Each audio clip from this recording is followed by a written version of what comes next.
দুদিনের সফরে শুক্রবার অসমে আসেন প্রধানমন্ত্রী নরেন্দ্র মোদী। কোকরাঝাড় থেকে সফর শুরু হওয়ার কথা থাকলেও প্রতিকূল আবহাওয়ার জন্য প্রধানমন্ত্রী সফরসূচিতে রদবদলের সম্ভাবনা। গুয়াহাটি থেকে ভার্চুয়াল কোকরাঝাড়ের সবকটি অনুষ্ঠানে অংশ নেবেন প্রধানমন্ত্রী, এমনটাই সম্ভাবনা।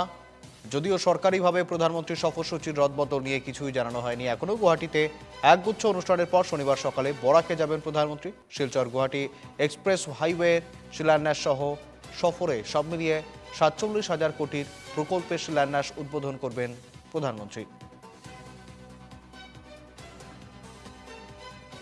যেমনটা জানাচ্ছিলাম, দুদিনের অসম সফরে প্রধানমন্ত্রীর মোদী। প্রতিকূল আবহাওয়ার জন্য সফরসূচিতে রদবদলের সম্ভাবনা। গুয়াহাটি থেকে ভার্চুয়ালি অনুষ্ঠান প্রধানমন্ত্রীর। শনিবার সকালে বরাকে যাবেন প্রধানমন্ত্রী মোদী। শিলচর গুয়াহাটি এক্সপ্রেস হাইওয়ের শিলান্যাস। সঙ্গে রয়েছেন প্রতিনিধি উৎপল দাস, জানবো আরো বিস্তারিত। উৎপল, কোকরাঝাড়ে মোদীর যে সভা হওয়ার কথা ছিল সেই সভায় কি কোনো পরিবর্তন রয়েছে? বর্তমানে কি সফরসূচি রয়েছে মোদীর?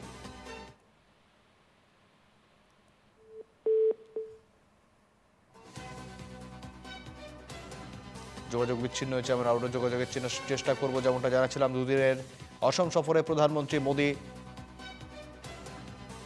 তবে তার সফরসূচিতে সামান্য বদলের সম্ভাবনা।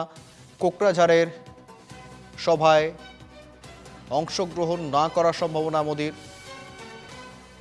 কোকরাঝাড়ের সভায় উপস্থিত না থাকার সম্ভাবনা মোদীর। গুয়াহাটি থেকে ভার্চুয়ালি অনুষ্ঠান প্রধানমন্ত্রীর, এমনটাই সম্ভাবনা। বর্তমানে প্রতিকূল আবহাওয়ার কারণেই এই পরিবর্তন বলেই অনুমান। সঙ্গে রয়েছেন প্রতিনিধি উৎপল দাস, জানবো আরো বিস্তারিত। উৎপল, কোকরাঝাড়ে মোদীর যে সভা ছিল সেই সভায় কি তিনি উপস্থিত থাকবেন? বর্তমানে কি সফরসূচি রয়েছে তার?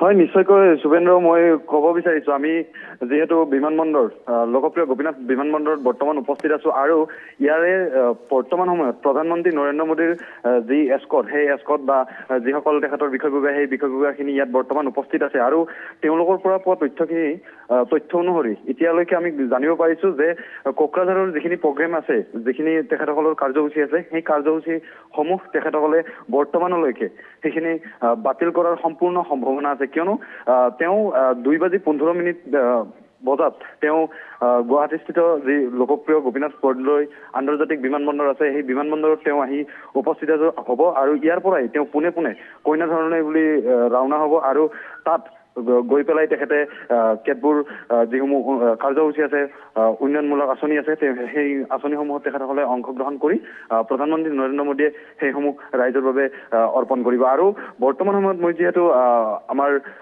বিমানবন্দৰত উপস্থিত আছো আৰু ইয়াতে বৰ্তমান কটকটীয়া নিৰাপত্তাৰ বেষ্টনীৰ সৃষ্টি কৰা হৈছে আৰু বৰ্তমান সময়ত সমূহ যি নিৰাপত্তাৰক্ষী আছে বা আৰক্ষী আছে, তেওঁলোক আহি ইয়াত উপস্থিত হৈছে।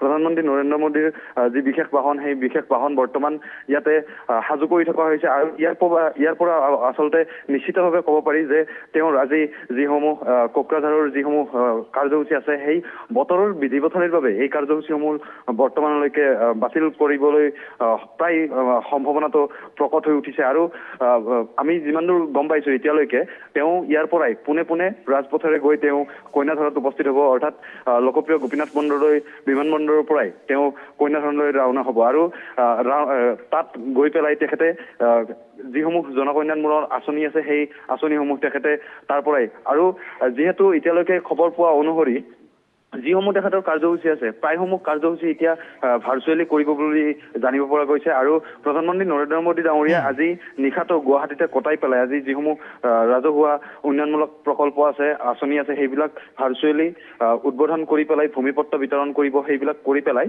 তেওঁ আজি নিশাটো তেওঁ গুৱাহাটীতে থাকিব আৰু কাইলৈ পুৱাৰ ভাগতেই তেওঁ পুনৰ গুৱাহাটীৰ লোকপ্ৰিয় আন্তৰ্জাতিক বিমানবন্দৰৰ পৰা তেওঁ দিল্লীলৈ ৰাওনা হ'ব বুলি আমি খবৰ পাইছো। আৰু অৰ্থাৎ কাইলৈ তেওঁ পুৱা 9:15 বজাতেই তেওঁ ইয়াৰ পৰা অৰ্থাৎ গুৱাহাটীৰ লোকপ্ৰিয় গোপীনাথ বৰদলৈ বিমানবন্দৰৰ পৰা দিল্লীলৈ যাব বুলি আমি বৰ্তমান সময়লৈকে আমি জানিব পাৰিছো। একেবারে অনেক ধন্যবাদ উৎপল। যদিও এখনো পর্যন্ত সেভাবে সরকারের তরফ থেকে কোনো সফরসূচি, অফিসিয়াল সফরসূচি প্রকাশ করা হয়নি, তবে একাধিক সম্ভাবনা বর্তমানে, যেমনটা আমাদের প্রতিনিধি জানাচ্ছিল মোদীর সফর ঘিরে।